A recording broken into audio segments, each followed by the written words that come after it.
Assalamualaikum warahmatullahi wabarakatuh. Bismillahirrahmanirrahim. Innal hamdalillah nahmaduhu wa nasta'inuhu wa nastaghfiruh. Wa na'udzu billahi min shururi anfusina wa min sayyiati a'malina. Man yahdihillahu fala mudilla lahu wa man yudlil fala hadiya lahu. Asyhadu an la ilaha illallah wahdahu la syarika lahu. Wa asyhadu anna sayyidana Muhammadan 'abduhu wa rasuluhu wa safiyyuhu wa khaliluhu.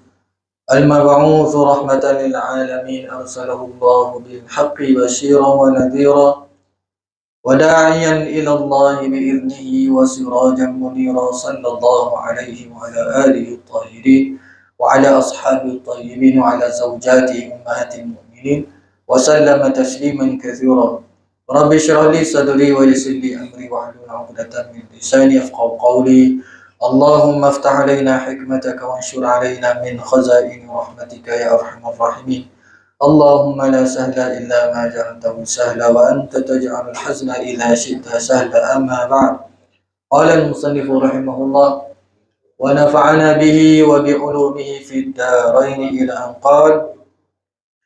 Anas bin Malik radhiyallahu anhu pernah berkata bahawa Kana Rasulullah sallallahu alaihi wasallam laisa bil tawil al ba'in wala bil qasir wala bil abyad al amhaq wala bil adam wala bil ja'd al qatat wala bis sabt wala bis sabt.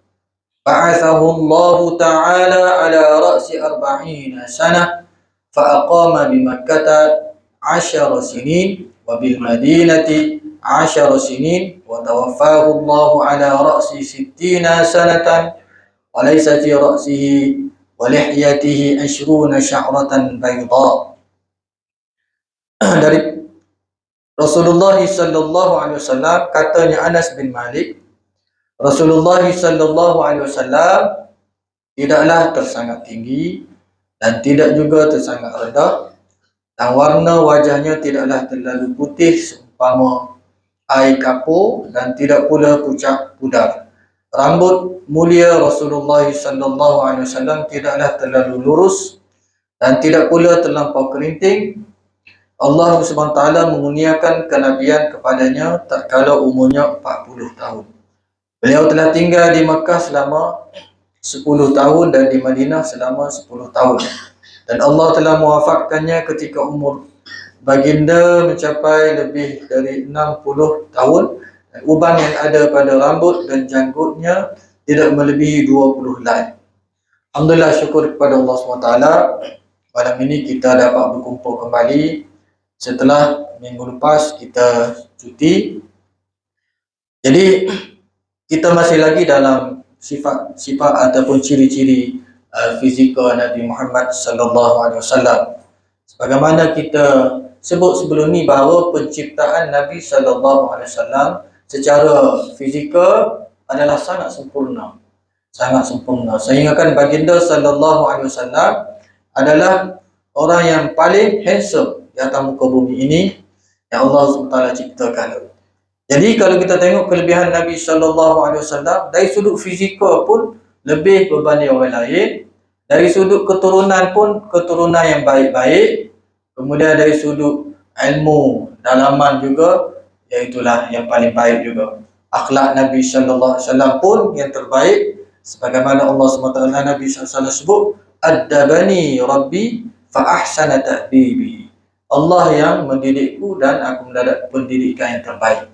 Begitu juga Nabi sallallahu alaihi wasallam sebut, "Bu'ithtu liutammima makarimal akhlaq." Aku diutuskan untuk menyempurnakan akhlak yang mulia. Jadi sebagaimana kita maklumi bahawa masyarakat Arab jahiliyah sebelum daripada kebangkitan Nabi Muhammad sallallahu alaihi wasallam hidup dalam jahiliyah ataupun kegelapan. Kegelapan di sini dari sudut cahaya, keimanan, cara hidup. Tapi dari sudut pemikiran mereka tinggi, orang masyarakat jahiliyah. Mereka ada membina empangan di Yaman. Dari sudut teknologi mereka hebat, tapi dari sudut akhlak hidayah mereka sangat rapuhlah, sangat terosok kehidupan mereka, sehingga Allah SWT mengutus Nabi Muhammad SAW manusia yang paling sempurna. Jadi kita masih lagi dalam ciri-ciri fizikal ini yang disifatkan oleh Anas bin Malik. Kenapa Anas boleh sebut dengan terperinci? Sahabat-sahabat lain tak boleh. Sahabat-sahabat lain sebagaimana kata Amr bin Al-As, dia kata aku tak pernah menajamkan mata kepada Nabi sallallahu ketika melihat Nabi sallallahu alaihi wasallam. Kerana apa? Kerana ijlalan lahu, penghormatan kepada Nabi sallallahu alaihi wasallam. Tengok tunduk.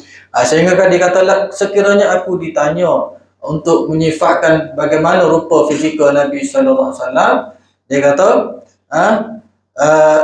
ma ataqtu, aku tak mampu untuk nak mempericikan bagaimana sifat fizikal Nabi sallallahu alaihi wasallam. Tapi Anas ni dia boleh sebut. Kenapa? Kerana dia adalah khadimu Rasulullah sallallahu alaihi wasallam. Anas bin Malik ini adalah pembantu peribadilah, sekretari. Kita kata PA Nabi sallallahu alaihi wasallam. Sentiasa memberi khidmat pada Nabi sallallahu alaihi wasallam. Dia kata khadimtu Rasulullah sallallahu alaihi wasallam 10 sini. Aku berkhidmat kepada Nabi sallallahu alaihi wasallam 10 tahun. Anas kata. 10 tahun. Jadi orang peribadi Nabi SAW ni mulia, akhlak dia mulia dengan orang suruh hadiah. Dia kata, aku tak pernah buat sesuatu pun Nabi tanya apa mu buat. Dan aku tak pernah tak buat sesuatu, Nabi tak pernah tanya apa mu tak buat. Ayatnya bagaimana layanan Nabi SAW kepada orang bawahan. Jadi kita ni kadang-kadang Allah uji jadi ketua sikit, jadi sombong kadang-kadang, nak mengarah semua. Tengok orang dengan pandangan rendah. Dan Nabi SAW tak ada benda-benda lagi tu, walaupun kita kata dengan para sahabat. Jadi Anas ni sebab apa? Sebab dia adalah khadimul Rasulullah, sentiasa bersama dengan Nabi SAW, berkhidmat. Nabi nak ambil wuduk tu, nak ambil wuduk pada Nabi, tolong ambil air wuduk pada Nabi. Nabi pecat selipar, dia pegang selipar Nabi SAW. Tu Anas bin Malik. Jadi dia boleh sedikit mempericikan bagaimana fizikal Rasulullah sallallahu alaihi wasallam. Dia kata apa? Kana Rasulullah sallallahu alaihi wasallam laisa bil tawilil ba'id. Nabi tidak tinggi sangat. Maknanya kalau Nabi duduk dengan sahabat tu, tidak kata menonjol tinggi Nabi sallallahu. Tapi kalau duduk dalam ramai-ramai, Nabi sedikit tinggi. Kalau duduk ramai-ramai dengan sahabat, duduk depan gitu, dan nampak Nabi sedikit tinggi. Tapi tidak menonjol sangat. Tidak kata tinggi tu siapa kita kata pelik lah tengok orang lain rendah berlaku dia jongor sama-sama dia tinggi. Tidak lagu tu. Lagu tu tidak sempurna juga. Orang tu kalau tinggi telajak, dia dikata tidak sempurna dari sudut penciptaan, dari sudut kehandsoman, ketampanan, tidak sempurna mana. Kalau rendah telajak pun bukan nak gelar, lama kata gelar rendah tak comel dah. Kalau rendah telajak pun tidak kita kata rajulah, seorang lelaki yang sempurna dari sudut penciptaan. Kalau rendah telajak. Jadi Nabi ni tidak terlalu tinggi, laisa bil tawil ba'id, tidak terlalu tinggi, wala bil qasid, tidak juga rendah. Maknanya Rasulullah ni sedang-sedang. Tapi kalau sedang-sedang pun, kalau di kalangan sahabat yang lain, sedikit Nabi tinggi sedikit. Dia nak menunjukkan bahawa dari sudut penciptaan pun Nabi ni lebih berbanding dengan makhluk-makhluk yang lain, sahabat-sahabat yang lain pada ketika itu. Kemudian wala bil abyadil amhad, dan Nabi SAW tidak terlalu putih melepak. Putih melepak ni supaya kita kata putih susu, air susu, lembu susu apa kan, putih lah gitu. Tidak putih lah gitu. Kalau putih lah gitu, kita kata sedikit tidak sempurna juga.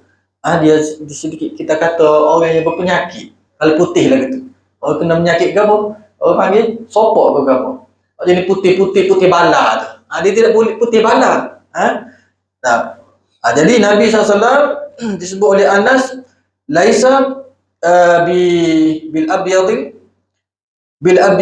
amhab, tidak putih seumpama air kapur tu melepak ataupun putih susu, warna susu tu. Tidak, bukan baginda putih tapi tidak putih lah gitu. Kemudian wala bil adam, begitu juga Nabi SAW tidak putih yang pucat. Pucat supaya kita kata mayat dah. Jadi tidak sempurna juga kalau putih lah gitu. Jadi Nabi ni dari sudut warna kulit pun sempurna, ketinggian pun sempurna, semua sekali sempurna. Penciptaan fizikal Rasulullah sallallahu alaihi wasallam. Jadi kalau begitu putih lagu mana? Tak, nak kata putih pucat pun tak. Putih jelepu gitu, putih yang melepak pun tidak juga. Nabi SAW putih kemerah-merahan. Ini comel. Putih tapi ada ciri kemerah-merahan. Kemudian putih kemerah-merahan dan seolah-olah kulit Nabi ni bercahaya, keluar sinar. Tu. Tu sempurna molek tu. Putih kemerah-merahan, lepas tu bercahaya, bersinar. Sehingga kan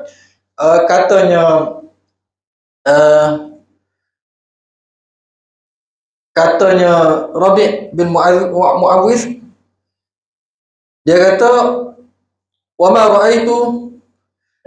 ra'aitu syai'an ahsanu min Rasulillah sallallahu alaihi wasallam. Abu Hurairah dia kata aku tidak pernah melihat sesuatu yang lebih elok, lebih tampan daripada Nabi sallallahu alaihi wasallam, ka'anna syamsa tajri fi wajhihi. Namanya bercahaya muka Nabi sallallahu alaihi wasallam. Abu Hurairah kata seolah-olah matahari beredar di wajah Nabi sallallahu alaihi wasallam. Maknanya bercahaya Nabi sallallahu alaihi wasallam.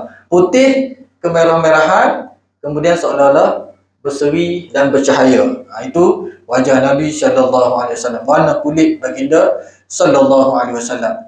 Kemudian wala bil ja'dil qatab, dan rambut ni rambut Nabi sallallahu alaihi wasallam tidak jenis rambut yang keriting. Rambut keriting. Jadi maknanya kalau keriting, telajak keriting pulas ponegro tu, bukan nak gelar ke dia, tapi tidak kata comel sangat, dia pulah gitu kan. Begitu juga wala bisabti, nak kata luru maknanya straight, tak juga. Maknanya lagu mana tu? Iaitulah rambut Nabi SAW sedikit ikan, ada ikan peluk, kita ada rambut peluk. Nak kata keriting keriting sangat tu tak juga, nak kata straight pun tak. Iaitulah rambut baginda SAW, rambut yang ikan. Ikan comel, peluk molek. Rambut pun comel. Kemudian ba'athahu Allah Ta'ala ala ra'si 40 sanah. Allah SWT mengutuskan baginda sallallahu alaihi wasallam, mengutuskan di sini secara rasmi. Allah SWT mengangkat darajat Nabi daripada manusia biasa kepada darajat an-nubuwah. An-nubuwah iaitulah darajat kenabian. Dan pangkat kenabian ini bukan pilihan kita. Dia adalah anugerah Allah Subhanahu Wa Taala. Kita tidak boleh berusaha. Berbeza dengan pangkat yang lain. Kalau pangkat wilayah ni kewalian. Wali. Nak jadi tok wali ke orang yang dekat dengan Allah Taala, itu boleh diusahakan. Orang itu bila dia banyak ibadat, buat ibadat sunat, dekat dia dengan Allah Taala, banyak zikirnya, banyak Qurannya, sampai satu tahap Allah sayang kepada dia, Allah angkat darjah dia. Allah kata fa iza ahbabtuhu, bila aku sayang kepada seorang hamba ni, kuntu basarahu alladhi yubsiru bi, aku menjadi mata dia yang dia melihat dengannya. Ini wali ni. Sampai tahap tu. Tapi Nabi ni dah. Pangkat kenabian ini adalah lantikan daripada Allah Subhanahu Wa Taala. Orang tu dia ibadat banyak mana pun, ilmu banyak mana pun, tak boleh nak jadi Nabi. Seumpama ada beberapa 10 tahun ke 15 tahun lepas, di tanah Melayu kita, Indonesia kita, ada orang mengaku sebagai Rasul Melayu. Kah Ahmad dah. Masa tu hamba duduk di bahagian research JAKIM. Jadi duduk menangani kes ni lah. Akhir sekali masuk bila didakwa di mahkamah, akhir sekali dia letak jawatan, dia kata letak jawatan sebagai Nabi. Ada juga lagu tu. Letak jawatan lepas kena dakwa, panggil semua sekali, dengan rasmi hamba letak jawatan sebagai Nabi. Ada juga lagu tu, Nabi pun boleh letak jawatan. Ni ayatnya. Ini semua Nabi palsu ni. Nabi kata tidak akan berlaku kiamat malaikat Allah SWT bangkit atas muka bumi ni 30 orang Nabi palsu. Semuanya mendakwa kenabian. Berapa dah ramai dah sehingga kepada hari kiamat. Jadi maksud di sini umur 40 ni Allah SWT dengan rasmi melantik, mengangkat Nabi sallallahu alaihi wasallam menjadi nabi. Jadi pada ketika ini nabi saja. Dia ada nabi ni, dia ada pangkat lain pula, dia panggil ar-risalah. Risalah ni rasul. Nabi lagi rasul. Jadi pada permulaan baginda sallallahu alaihi wasallam diangkat menjadi nabi. Nabi maknanya ada setengah ulama dia kata tidak ada perbezaan nabi ke rasul ke semuanya Allah SWT taklif dia beban dia dengan amanah tabligh menyampai. Tapi majoriti lah jumhur ulama mengatakan ada perbezaan pangkat kenabian dengan pangkat kerasulan. An-nubuwah wal risalah. Iaitulah mana bezanya. An-nubuwah ni Allah SWT bagi wahyu kepada dia, tidak ditaklifkan, tidak dibebankan untuk disampaikan. Maknanya kalau dia sampai itu adalah daripada rahmat dia lah. Tidak kata dia adalah perintah Allah Ta'ala. Tapi kalau kita ar-risalah, rasul ni Allah SWT wahyu kepada dia, wajib menjadi satu kewajipan kepada dia untuk dia sampai. Sebab itu antara sifat nabinya adalah at-tabligh, menyampaikan. Itu ar-risalah. Jadi pada permulaan umur 40 ni Allah mengangkat darjat nabi daripada manusia biasa ke darjat kenabian. Sehinggalah kita kata dalam keadaan status kenabian ini 3 tahun. Sebab itu dalam tempoh 3 tahun itu Nabi SAW kita panggil dakwah sirriyah, secara sembunyi-sembunyi. Sehinggalah pada 3 tahun selepas itu barulah Allah SWT tu ayat wa anzir ashiratakal aqrabin. Dalam kamu sampaikan kepada risalah Islam ini, dakwah Islam ini kepada keluarga-keluarga kamu yang terdekat. Barulah menjadi tanggungjawab kepada Nabi SAW untuk menyampaikan wahyu Allah SWT. Maknanya suka ke tak suka ke, ada ancaman ke tak ada ancaman ke, kena sampaikan. Kalau sebelum ni tak, sebelum ni Nabi beribadat pun sembunyi-sembunyi, jumpa pun sembunyi-sembunyi di rumah Darul Abil Arqam bin Darul Al-Arqam bin Abi Al-Arqam. Duduk jumpa situ pun sembunyi-sembunyi, semayang pun waktu dah. Dan kita kata pada permulaan Islam, golongan yang menyahut dakwah Nabi sallallahu alaihi wasallam adalah terdiri daripada mustad'afin, golongan-golongan yang lemah, hamba-hamba dan orang-orang terdekat dengan Nabi, keluarga terdekat, sahabat-sahabat yang terdekat dengan Nabi sallallahu alaihi wasallam sahaja. Mana pembesar-pembesar Mekah, pemimpin-pemimpin Mekah, mereka tak ada lah pada permulaan Islam itu mereka menyahut dakwah Nabi sallallahu alaihi wasallam. Jadi ketika umur Nabi sallallahu alaihi wasallam, Allah SWT utuskan baginda SAW. Mengutuskan di sini maknanya melantik baginda SAW secara rasmi sebagai seorang nabi. Kemudian faqama bi Makkah 10 sinin. Maka Nabi tinggal di Mekah 10 tahun. Ni kalau kita ikut sejarah ni dia menyalahi fakta lah. Menyalahi fakta. Nabi SAW berada, kita panggil fatrah Makkiyah, dakwah Makkiyah ni, iaitulah tempoh baginda SAW berada di Mekah sebelum hijrah tu 13 tahun. Tapi dalam hadis ini disebut 10 tahun. Jadi 10 tahun ini ulama menyebut bahawa ulama membuat at-taufiq lah kita panggil, ataupun nak menserasikan fakta.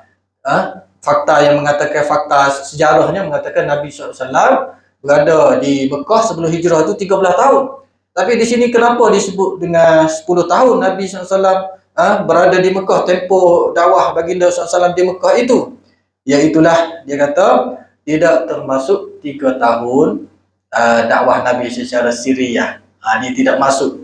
Ana 10 ni tidak, Tuhan ini 10 ni adalah dakwah secara jahriyah. Dakwah secara terang-terangan. Dia tak masuk 3 tahun yang dakwah secara sembunyi-sembunyi. Jadi itu yang diulas oleh ulama-ulama tarikh lah, ulama-ulama sejarah. Kenapa disebut di sini dengan 10 tahun? Padahal dari sudut faktanya baginda SAW berdakwah di Mekah 13 tahun. Jadi 10 tahun di sini adalah tidak termasuk 3 tahun dakwah Nabi secara sembunyi-sembunyi. Kemudian wabil Madinati 10 sinin. Dan baginda SAW berada di Mekah sebelum baginda wafat 10 tahun. Sempat berada di 10 tahun. Wa tawaffahu Allahu ala ra'si 60 sanah. Dan Allah SWT mewafatkan baginda SAW pada permulaan 60 tahun. Pada permulaan 60 tahun. Iaitulah 63 lah. Jadi kita kata kenapa disebut dengan 60 tahun, tidak kata tepat 63 tahun. Jadi ada, kita akan tengok pandangan-pandangan ulama lah. Jadi ini kita kata tahun yang dibundar.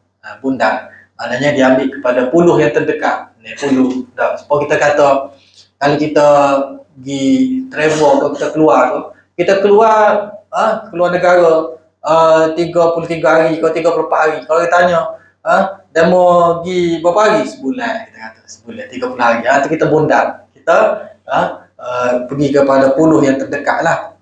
Begitulah di sini maksudnya Allah SWT mewafatkan baginda sallallahu alaihi wasallam pada permulaan 60 tahun. Walaysa fi ra'sihi wa lihyatihi 20 sya'ratan bayda. Dan tidak ada pada rambut baginda dan juga pada lihyah ni sama ada misa ataupun janggut lah. Tapi secara tepatnya kalau misa dalam bahasa Arab dia bagi syaribun atau jamak dia syawarib. Tapi kalau kita nak kata penggunaan Arab, lihyah ni adalah janggut lah. Tapi kebiasaannya bila sebut lihyah tu, lihyataini, kadang-kadang disebut lihyataini, dua janggut ni maksudnya misa dan juga janggut lah. Jadi lihyah di sini termasuk sekali lah, termasuk misa dan juga janggut. Maknanya pada ketika kewafatan Nabi SAW, uban yang tumbuh di rambut Nabi dan juga pada misa dan juga janggut Nabi tak lebih daripada 20 orang. Jadi kebiasaan kita ni kalau umur 60 ni berapa orang dah? Kadang-kadang tak sampai 50. Berorak-orak dah. Jadi apa maksud di situ? Ayatnya Nabi SAW seorang yang awet muda. Walaupun baginda SAW umur 63 tahun dah. Tapi uban yang ada di kepala Nabi SAW ni tak lebih daripada 20 orang. Capur di kepala dia, di janggut Nabi SAW. Maknanya majoritinya adalah kita lah. Jadi kalau lagu ni, kalau 20 ni, kalau kita tengok secara mata kasar, Nabi tidak beruban. Biasa kalau 20 ni tak nampak kalau duduk jauh. Kecuali kita gindak dekat orang Pambo ni ada ni janggut uban ni. Tapi kalau kita tengok jauh tak nampak. Orang nampak hitam lagi je dah. Tapi kalau kita tengok dekat, ada nampak berorak putih tu. Begitulah dengan Nabi SAW. Kalau tengok secara sepintas lalu, Nabi ni tak ada uban. Maknanya Nabi ni awet muda, cergas, kemudian dari sudut fizikalnya sempurna. Itu secara umum yang disebutkan oleh Anas bin Malik ketika menyifatkan Rasulullah sallallahu alaihi wasallam. Kemudian catatan mengenai warna wajah baginda sallallahu alaihi wasallam. Dia kata baginda tidaklah putih di sini Nabi putih, tapi maksud di sini tidaklah putih melepak, putih seperti susu ataupun kapur. Tidaklah gitu muka Nabi sallallahu alaihi wasallam. Baginda tidaklah putih seperti air kapur. Air kapur ni supaya supaya susu tu. Tidaklah gitu putih baginda sallallahu alaihi wasallam. Begitu juga warna wajahnya tidaklah diputihkan. Tidak kata disengajakan setengah lah ni. Ada kita lah ni kadang-kadang kita tidak putih. Tapi kita putihkan. Bagaimana? Pakai aku putih ke apa? Jadi putih. Kita pakai krim pemutih. Maknanya putih Nabi ni natural. Tidak kata pakai diputihkan, pakai krim ke apa untuk memutihkan.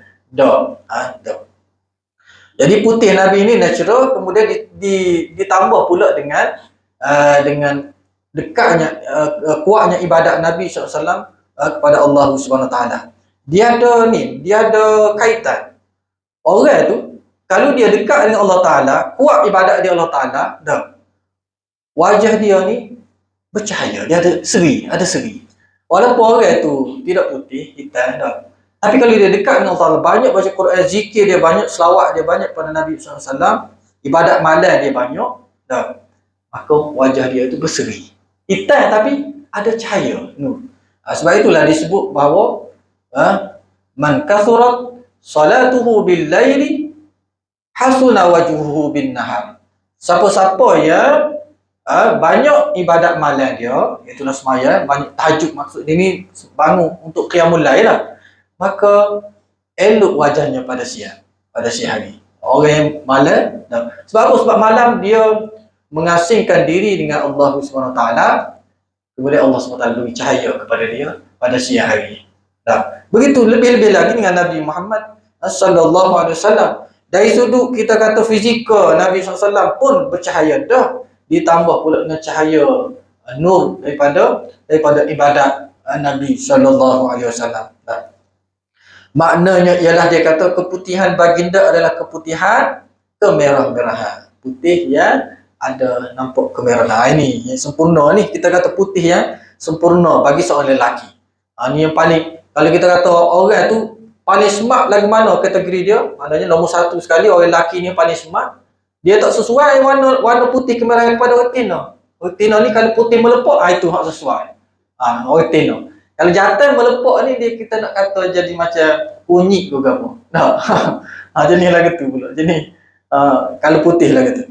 Tapi kalau lelaki, kalau putih kemerahan, itu nombor satu. Nombor satu dari sudut ketampanan, kesempurnaan wajah. Kemudian Al-Allamah Ibrahim, Allamah ni dalam bahasa Arab kita panggil sirah mubalaghah. Sirah mubalaghah ni asal dia alim. Alim ni orang yang alim lah, orang yang ada ilmu. Tapi Allamah orang yang sangat-sangat alim. Bila kita sebut Al-Allamah. Tapi kalau alim, seorang yang mempunyai ilmu pengetahuan yang luas. Tapi kalau Allamah orang yang sangat-sangat mendalam ilmu pengetahuannya. Kalau ulama itu jamak kepada alim. Ulama ni ramai orang alim. Tapi kalau seorang alim, alim. Jadi Allamah ni orang yang sangat-sangat berilmu pengetahuan yang luas. Jadi Ibrahim Bajuri ni dia ada kitab Al-Mawahib Al-Laduniyah. Dia mensyarahkan kitab ni lah, kitab Syama'il Muhammadiyah. Ada kitab ni kadang-kadang merujuk juga kepada dia syarah kepada Syama'il Muhammadiyah. Jadi Ibrahim Bajuri ni dia kata apa? Dia kata dalam dunia ni warna ini kelihatan sangat menarik. Warna putih kemerahan ni sangat menarik, dia kata. Kalau nak bandingkan kecantikan lelaki di dunia ni, mungkin ia merah dan keputihan, dan di akhirat mungkin pucat bersama keputihan. Kalau di dunia, kalau di akhirat mungkin dia kata warna tu pucat keputihan. Maka wajah putih Rasulullah sallallahu alaihi wasallam mempunyai unsur kemerah-merahan dan terdapat cahaya dalamnya. Ini yang mau sebut tadi ni. Nabi SAW putih pula, putih yang paling sempurna bagi lelaki, kemerah-merahan dan berseri, ada cahaya. Sebab itu katanya Ka'ab bin Malik, seorang sahabat Nabi SAW, dia kata Nabi ni, dia menyifatkan Nabi ni ketika Nabi ni gembira. Wa kana idza surra istanara wajhuhu hatta ka'annahu qit'atu qamarin. Nabi SAW bila dalam keadaan gembira, bercahaya, lebih lagi bercahaya Nabi. Wajah Nabi ni, dia kata sangat bercahaya wajah Nabi SAW, seperti sebahagian daripada bulan purnama. Dia gambar dekat bila Nabi dalam keadaan biasa berseri dah, bercahaya dah.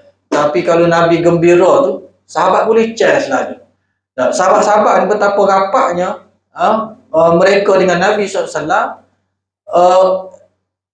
Emosi Nabi ni sahabat boleh tangkap, boleh tahu. Kalau Nabi marah, sahabat boleh tahu. Nabi ni kalau Nabi marah, Nabi tidak kata ngepek apa tu, melaknat dah kalau Nabi marah, tapi sahabat tahu. Ihmarra wajhuhu, merah muka Nabi. Marah tu. Kalau naik merah, Nabi kan putih. Tak putih. Kalau putih jadi merah menyala, Nabi marah. Sahabat tahu tu dapat pun senyap, tak ada apa-apa, tak ada kata kalau merah. Itu kalau sahabat boleh tahu. Kemudian kalau Nabi gembira pula, berseri-seri muka Nabi SAW, makin bercahaya dalam keadaan biasa bercahaya dah, tapi bila Nabi gembira makin berseri-seri, makin bercahaya. Itu yang dapat ditangkap oleh para sahabat tentang emosi Nabi SAW. Kemudian catatan satu pula, Dengan ini imam-imam telah menyatakan bahawa fuqaha lah, imam-imam ni ahli fiqh, ahli hukum yang pakar dalam hukum, ahli fiqh telah bersetuju bersepakat menyatakan bahawa jika seseorang mengatakan bahawa warna wajah Rasulullah SAW adalah hitam, kalau ada orang yang mendakwa dia kata, dok, Nabi Muhammad ni tidak putih, Nabi Muhammad ni seorang yang hitam, negro, ataupun hitam supaya kita orang Melayu. Gapo dia hukum orang yang kata lah gitu. Dia akan mengeluarkan fatwa kufur kepadanya kerana dia menyakiti dan memperkecil-kecilkan Rasulullah SAW. Ini boleh jatuh kufur. Sebab apa kufur? Sebab riwayat-riwayat yang mutawatir daripada Nabi SAW, semua riwayat yang sahih mengatakan bahawa Nabi ni putih. Jadi kalau kita kata Nabi ni hitam, kita mengingkari sesuatu riwayat yang sahih daripada Nabi SAW, maka dia boleh jatuh kufur. Supaya kita kata mengingkari Quran lah. Sebab Quran itu sampai kepada kita melalui riwayat yang mutawatir. Apa maksud riwayat yang mutawatir? Iaitulah satu Quran itu dipindahkan daripada satu generasi kepada satu generasi dengan bilangan perawi yang ramai, yang mustahil mereka ini berpakat untuk menipu. Mustahil. Biasa kalau nak menipu ni, dia akan bercanggah lah. Orang tahu secara umumnya lagu ni, tiba-tiba dia tubik lagu ni. Ada. Begitu juga dengan hadis-hadis yang mutawatir. Semua ni meriwayatkan benda yang sama. Jadi tak ada mustahil untuk mereka ni menipu. Jadi hukumnya kalau orang tu dengan sengaja dia mendakwa bahawa Nabi Muhammad sallallahu alaihi wasallam ni seorang yang hitam, tidak putih warna kulit dia, maka fuqaha mengatakan, ahli fiqh mengatakan bahawa orang ini kena taubat. Kena taubat semula kerana telah jatuh kufur. Kerana mengingkari riwayat-riwayat yang mutawatir yang menyatakan bahawa baginda Rasulullah SAW seorang yang putih. Jadi dia kata kita akan mengeluarkan fatwa kufur kepadanya kerana dia menyakiti dan memperkecil-kecilkan Rasulullah SAW. Begitu juga dia menyalahi beberapa hadis yang mutawatir yang saya sebutkan tadi, yang telah membuktikan akan keputihan warna wajah Nabi SAW. Jadi kita akan menggelar orang yang menafikan hadis-hadis mutawatir ini sebagai kufur. Bukan kata bab ni saja. Mana-mana hadis yang disabitkan ianya oleh ahli hadis bahawa ia adalah hadis mutawatir, ada orang yang mempertikaikannya kufur. Sebab dia ni hadis yang mutawatir. Hadis mutawatir ni dari sudut sahihnya darjat paling tinggi lah. Dia sahih ni ahad pun hadis sahih juga, ada hadis sahih yang ahad. Tapi hadis sahih yang mutawatir ni hadis sahih yang paling tinggi darjat dia. Kerana dia diriwayatkan oleh jumlah perawi yang ramai yang mustahil mereka itu berpakat untuk menipu. Kemudian catatan kedua, berasaskan daripada hadis yang telah disebutkan sebelum ini bahawa tinggi Rasulullah SAW adalah pertengahan. Nak kata tinggi tak, nak kata rendah pun tak, sederhana. Hadis yang lain mengatakan bahawa baginda menyatakan manakala baginda berada di tengah-tengah sekumpulan manusia, lalu ramai-ramai sahabat duduk bersama dengan Nabi, baginda akan ternampak seolah-olah tinggi daripada yang lain. Maknanya nampak sedikit ketinggian Nabi SAW, tapi tidak secara jelas tinggi tu, tinggi sikit saja.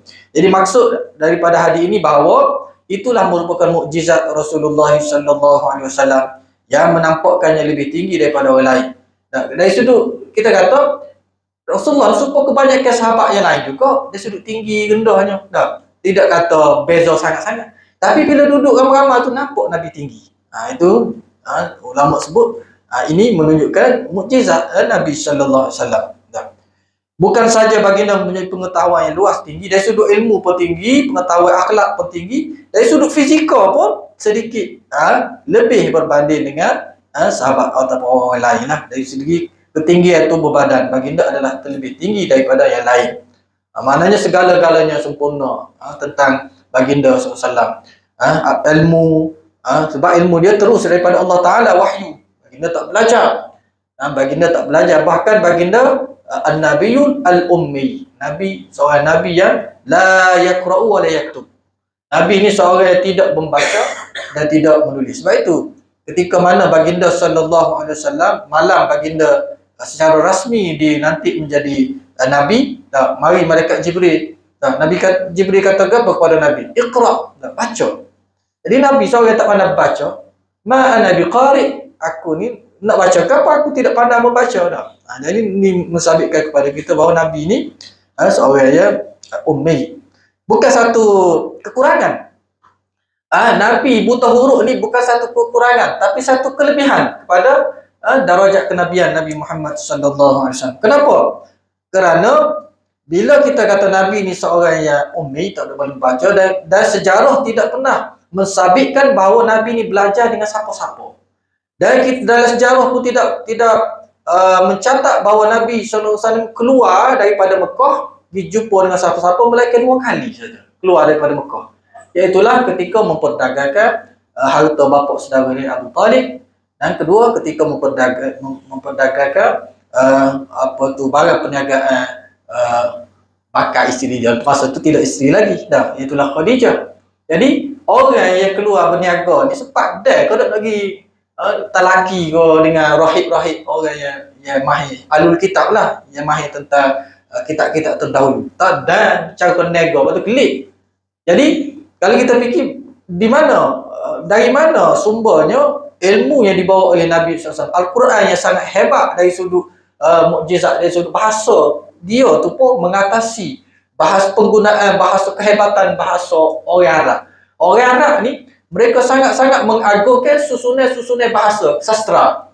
Sehingga kan sastra yang hebat tu, sajak-sajak yang hebat tu mereka gantung di kampung. Jadi kemudian catatan ketiga kita habis sikit lagi. Terdapat dalam hadis yang diperkatakan tadi bahawa umur baginda yang mulia adalah 60 tahun. Kita sebut tadi. Sedangkan dalam hadis yang masyhur umur baginda 63 tahun. Jadi macam mana kita nak serasikan di antara dua hadis tersebut? Jawapan pertamanya dia kata, iaitulah kenabian telah dikurniakan. Umur Nabi, dilantik Nabi ni 40 tahun. Kemudian kerasulan, bila Allah SWT diperintahkan untuk menyampaikan wahyu ni, umur 43 tahun. Mana 3 tahun selepas tu. Jadi yang dimaksud itu telah tertinggal dalam pernyataan itu disebutkan kealpaan. Jadi ulama hak 3 tahun tu dia macam cuai lah. Dia alpa di situ. Dah 3 tahun tempoh dakwah secara Syriah. Jadi sebab tu disebut 60 tahun. Kemudian jawapan kedua ni, tu jawapan pertama, maknanya bagaimana nak serasikan dua riwayat yang bercanggah itu. Jawapan kedua pula, biasanya tak kala perbualan umur kasarnya disebutkan sedangkan pecahan-pecahan yang mengikutinya ditinggalkan. Kita bundar kepada puluh yang terdekat. Maka di sini hanyalah umur tersebut disebut dengan puluh saja. Jadi umur Nabi 60. Jadi tidak kata 63. Dari sudut sejarah faktanya 63, tapi disebut dengan 60. Begitu juga dengan 13 tahun di Mekah tu. Dia sebut 10. Jadi dia bundar kepada 10 yang terdekat 10 ya kan. Kira purata gitu. Itu pandangan ulama lah dalam nak menserasikan di antara dua riwayat yang bercanggah tentang fakta tadi. Yang kata 10 tahun baginda berada di kota Mekah, padahal faktanya 13 tahun. Jadi kita berhenti di situ dulu, insya-Allah kita sambung pada hadapan. Mudah-mudahan ianya memberi manfaat kepada kita dengan kita mendengar kisah manusia yang paling agung di atas muka bumi, iaitu Rasulullah SAW. Aqulu qawli hadza wa astaghfirullahal azim li wa lakum. Assalamualaikum warahmatullahi wabarakatuh. Bismillahirrahmanirrahim. Alhamdulillah wassalatu wassalamu ala Rasulillah wa ala alihi wa sahbihi wa man wala. Allahumma faqihna fid din wa 'allimna at-ta'wil. Allahumma ij'alna minal ulama'il 'amilin. Allahumma ij'alna minal ladzina yastami'una al-qawla fayattabi'una ahsana. Wa sallallahu ala sayyidina Muhammad walhamdulillahi rabbil alamin.